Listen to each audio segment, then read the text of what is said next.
Hello and welcome to the webinar. We are going to talk about some critical issues that you may or may not be contemplating before you leave for summer. And that's kind of the theme of this presentation is what is it that you want to make sure is in place, handled, kind of prepared and set up before you go away so it's not nagging on you while you're trying to enjoy your summer vacation. So if you have any questions, we will have an opportunity to handle some of those. There's a box there on the panel. Please feel free to ask the question. We'll get to that at the end. I am also going to be sending out a recording of this, so if you didn't catch it all, that's not a problem. Everybody's very busy wrapping up this time of year, so I understand completely. But let's go ahead and get into the presentation. Hopefully everything is good. You can see it all. Just a real brief introduction to your host. I am Early Delgado, founder, CEO of Beyond Technology Education. And we've been working with K-12 schools around the country for many years, over 20 years. And what we have found is there's just there's a need right now for schools understanding how to use technology more effectively. Technology is successfully showing up all over the country. The challenge now is how do we use it effectively? Some schools want to go beyond apps. They want to go beyond playing games. They want to go beyond websites and worksheets. They want to do something more substantial. How is that? How do you do that? How can technology really improve the classroom, teaching and learning, the whole process? And there's a couple things that we want to put in place for you, basically 5 elements. Before I jump right into that, let's make sure that we're all kind of on the same page on why we do this. And let's talk about some of the key trends. And some of you may be aware of this, but let's recap if we can. One of the things that we noticed about 4 or 5 years ago is the fact that the research shows that the fastest growing group of users of technology are adults, ages 36 to 65. Now, the reason why this is important for our conversation, if you take a step back, look at your teachers, look at your teaching staff. What percentage of your teachers fall within that range? And you're probably going to have anywhere from half to 3/4. Now, this is a good thing because for the first time in a long time, teachers are using technology more in their personal lives. They're more trainable. They're more computer technology friendly than ever. There's still a bit of a disconnect between their own personal use and how to apply technology effectively in the classroom. So it's good and bad, but your teachers have smartphones, your teachers have tablets, your teachers have navigation in their car, they have digital television at home, they're buying things on the internet, they're planning their travel, they're communicating with all their friends and family using mobile devices. Now that just wasn't the case 10 years ago. So today we're talking about a completely different level of teacher than we used to have. So if you're trying to go to the next level, if you're trying to be more of a project-based, create things, make things, do things, getting more project-based, this is possible. It is a little more sophisticated approach, and it does require a little more effort, but I think what you'll find is the end result is a more quality technology environment that not only benefits the learning process, but also prepares your students for the future. Because when doing projects, they're now understanding how technology can be used as a tool. And that actually lends itself quite nicely to the second trend, and not quite as positive as the first. And that's just the fact that corporate America feels that K-12 education as an industry is not yet preparing students for the real world. Now, I understand that's a blanket statement that's kind of I'm making some assumptions there, but if you look at some of the markers, some of the assessments, some of the research that's done, it does show that as a country, our students are maybe not as prepared in certain technical areas as students in other developing nations. Now, I'm not saying that it's too late, but because technology provides the opportunity to get things up to speed, and that's what we really need to be concentrating on. How do we do that? So if we take a step back and take a look at our environments and what we're teaching students, how can we prepare them for their futures, for their real world? Now, as an organization here at Beyond Technology, my business partner and I are very focused on how can technology be introduced to students So not only to make them better learners, but also give them the skill sets to be better earners in the future. How can they go forward out of your school into higher grades, into college, into the real world, and have that problem-solving ability? Well, the beautiful thing is technology provides that opportunity. And so if we find a way to marry project-based learning with content-specific curriculum, well, we're at a whole different level of preparing kids for the future. So that's a real big plus of a technology environment. The third trend, and again, I'm going to ask a question here in a second. I'm going to do a poll, but some of you have decided to jump into one-to-one. Some of you are thinking about it. Some of you aren't really sure how to dive into that. This is one of the biggest trends in education, and that is the fact that many students are getting their own personal computing device. We're going beyond the computer lab. We're going beyond the mobile computer lab. We're going beyond pods of computers in the classroom, and for many schools, their decision is to have a device in the hands of every student. Some of those schools make sure or have the students keep the device at school. Many of them have them take them home. That's kind of, in our opinion, still the Cadillac approach, but there is a lot of merit and a lot of research that shows that this is a great trend, especially when you look at some of the more cost-effective solutions like a Chromebook environment, some of the other more cost-effective tablets environments. It's starting to pencil out and make sense. Now, a big part of our job as an organization is to tell schools, hold on, before you do this big one-to-one initiative, let's make sure you have a couple things in a row, and that is where there's a need for a clear-cut implementation model, and that's where we're going to get specifically into those 5 points that I keep talking about. Okay, before I do that, let's do a poll. Hopefully it popped up on your screen. I would like to know from you, are you currently offering a one-to-one program to your students, or are you not offering a one-to-one program to your students? So far, it's mostly no. So this is good. This is good because I think you're going to find some really good information here that might sway you one way or the other. I'll give it a few more seconds here. Well, as far as this group of attendees is concerned, it's very much skewed towards no. So with that in mind, let's move on to the next part of the presentation where we actually get a little more specific on what do we need to be preparing for. So if you take a look at the slide I'm presenting to you, you know, in 24 years of working with K-12 schools, public, private, parochial, charter, districts, single schools, small school districts, unanimously, it always, whatever problems they have with technology integration, always falls into these 5 categories. So if you look at these 5 categories, this is where we need to make sure we have a technology plan in place that addresses each of them individually, but at some point, these 5 parts need to intersect into a high-level quality educational technology program that addresses what I consider the 3 main categories: your teachers, your students, your curriculum. Yes, infrastructure is involved, and yes, someone has to manage this effort, but let's kind of jump into the first one. Now, I will take a step back and identify for you one of the philosophies that we really promote, and something that we're really clear on and help schools understand this. And it's just the simple fact that in order for technology to truly make a difference at your school, teachers need to be part of the conversation. Now, oftentimes I see schools that have that high-level computer lab, they have a real high-level computer teacher, and once a week the kids go and visit, and then they go back to the classroom, and there's still a disconnect. There's no connection.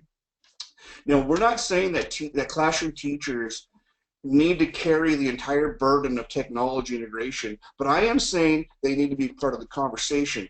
And with this representation here, what we call the 3 C's, teachers need to have confidence, teachers need to have competence, and teachers need to have content to be successful. And each of these areas needs to be looked at individually so that we are preparing teachers and we are giving them the ability and the resources to be successful, because not all teachers are real excited about technology. And even some of them that are excited aren't prepared yet to use it effectively.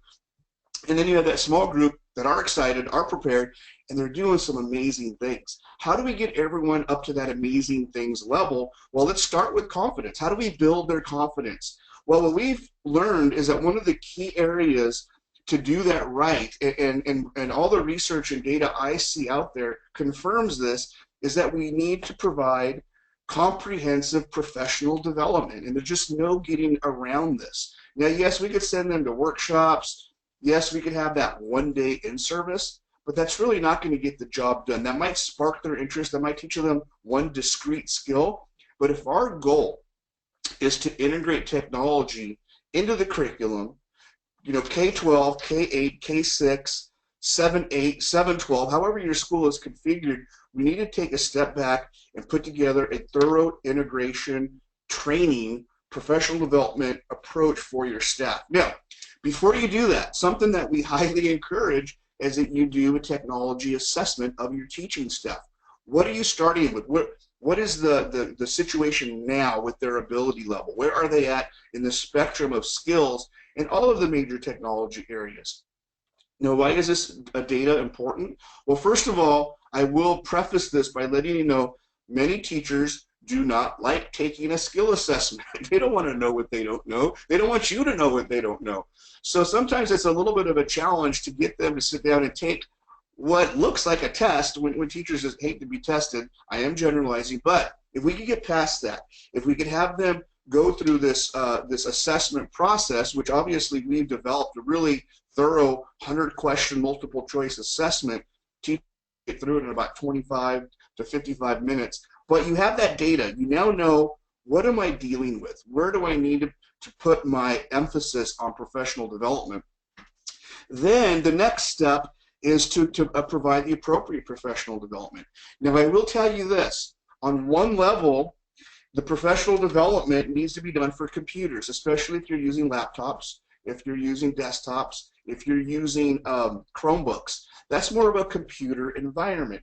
Now, on the other end of the spectrum, you have your Samsung tablet, you have your Apple iPad tablet, you have your Microsoft Surface tablet. Those are kind of the leading, you have your Amazon Kindles. Tablets and computers are different. So as you strategize, now we feel that your students have access to both. They should have computers, and they should also have access to tablets. Maybe everyone has one of each, or one of them, and then you have a mobile cart to support with the other environment. So you want to make sure you train your teachers. We usually recommend training them on computers first. Computers are a little more challenging. And then understanding how a tablet works is a breeze. They do work differently. They do require a different approach. And sometimes the strategies and how to incorporate them and integrate those tools and the different benefits that they provide are different. So some schools, year one, let's focus on computers. Year two, let's focus on tablets. And I will tell you that training on tablets is way easier if you've first trained on computers. Lots of ways to talk about that. But let me show you this, this research, and this is fascinating. I have provided a handout so you could actually, if you really want to get into this research, I did provide a handout for you. But it was done by Edudemic a couple of years back, and they basically did a survey of classroom teachers around America, around the country, and they asked them a simple question: is technology essential? And almost unanimously, teachers agreed that it is. 86% said important or absolutely. 96% agreed that it increased student engagement. So that was nice. Theoretically, teachers are all on board. Technology is awesome. The next set of questions went into practice. Okay, you think it's great. Are you using technology as effectively as you think you should be? And the information that we got was quite the opposite. They weren't using technology the way they knew they should be. They are not fulfilling what they know theoretically they should be doing. Only 19% were using content-specific tools. 92% said they should be using it more. And over 3/4, 77%, had a hard time finding the right resources. Now, the last part of this survey I talked about, okay, those teachers that are using technology effectively, are using it, had a whole different set of problems. And that was the fact that it was taking too much time. Now, boom, I will tell you right now, as you become more and more successful at getting technology at your school, you will run into this problem. And that is finding time to use it effectively. This is the problem happening around the country. So the solution that many teachers have come up with, well, I don't have the time or I don't have the ability to use it the way I know I should, so I'm just going to do apps, games, worksheets. They just visit websites. They're doing what they're able to. I'm not saying that's terrible. I'm just saying that there is a much more sophisticated way to use technology, but it does require a little more sophisticated approach. If you want to go beyond what I call the gamesy, appsy environment, and you want to get into project-based learning, creating, making, doing, demonstrating how the technology can work in the real world, tapping into 21st century learning skills, well, that's going to require a little more substantial approach. And that's where you need to really sit down and put a plan together that does that. Let's talk about the next C, competence. Okay, we talked about training, getting teachers confident so they can walk up and figure it out. How do we get them confident? Well, a lot of times it's by modeling or being coached or seeing how an integrated quality lesson plan can be delivered to their students. So one of the things that we do is every 3 to 5 years, we take a snapshot of the fastest growing jobs in America. And then we ask ourselves, what skill sets are required to be effective and to do those jobs well? This particular list here is from December 2015. Fastest growing occupations in America, 45K and above as far as salary. And look at that list. A lot of healthcare, a lot of research and financial. And look at that list and ask yourself, what skills should I be preparing my students with now so that this similar kind of list in 15 or 10 or 15 years when they're out there being, competing for jobs, some of you maybe even sooner than that, how can we prepare them? Now, none of us has a crystal ball. None of us knows the future. We don't know what we're sending or preparing our kids for. We don't know what that future is going to be like. But what we can do is connect the dots. So if you go back to 2000, if you go back to 1995, if you go back to 1990, and every 5 or 10 years, get a list like this of the fastest growing jobs and ask yourself, what are the skill sets to do well? You'll see that there's a small group of skills that every 5 to 10 year increment keep on getting more and more important. We call them 21st century skills. It's kind of like, an aha moment when some people see that. But if we connect the dots, we can now forecast the future and start preparing our students for that future. I think as stewards of these young ones, this is an important piece of our job, a part of the role of our job as administrators, to prepare kids for their reality. Technology provides that opportunity. When you start working with lesson plans and recreating those lesson plans, you now have this creative opportunity to start doing, making, creating projects that will not only teach content, but prepare kids for their future and start demonstrating how the technology can benefit them in the real world. Now, yes, this is a more sophisticated approach, but it is way more effective than pressing Y's and N's and arrow keys and playing games. Your students do not need your help to motivate themselves to play games. They're self-motivated for games. But when it comes to more substantial uses of the internet, more substantial uses of data analysis with spreadsheets and databases, with developing and presenting content through presentation graphics and word processing and editing, all those things can be done with a little bit of games and apps, but not focusing on just games and apps. And so that's really what you should be preparing for. So 1, teachers; 2, students. What's the third thing we need to be prepared for? Well, that's lesson plans and developing content. And you've heard that term before, content is king. Well, imagine a time when your teachers have a library of options, a library of projects that are based on your state standards, that are based on ESLERs you've developed as a school, that are based on any unique philosophies that you've embraced. Things like STEM, STEAM, STREAM, things like IB, all these different things can now be done more effectively in a project-based way because we are now looking at the curriculum and identifying certain projects throughout the school year that we could recreate and make them more technology friendly. Now, sometimes it requires a specialist. Sometimes it means someone from your staff has to emerge as an integration specialist, or you go out and find an organization. You know, I'll send you my business card. It's something that we do. We have a team of 25 educators that are out working with teachers all day, every day, developing quality integrated projects. So when I say this, we are not telling you to abandon your curriculum and completely start from scratch. What we are telling you is identify 3 to 4 projects per school year for all grades. If you're a K-8, that's 9 grades. If you're a middle school, 6-8, that's 3 grades. If you're a high school, 9-12, 4. If you're a K-12, 13 grades. Times 3 or 4 projects per year, and develop this. Do 4 projects per grade year 1, 4 projects per grade year 2, 4 projects per grade year 3.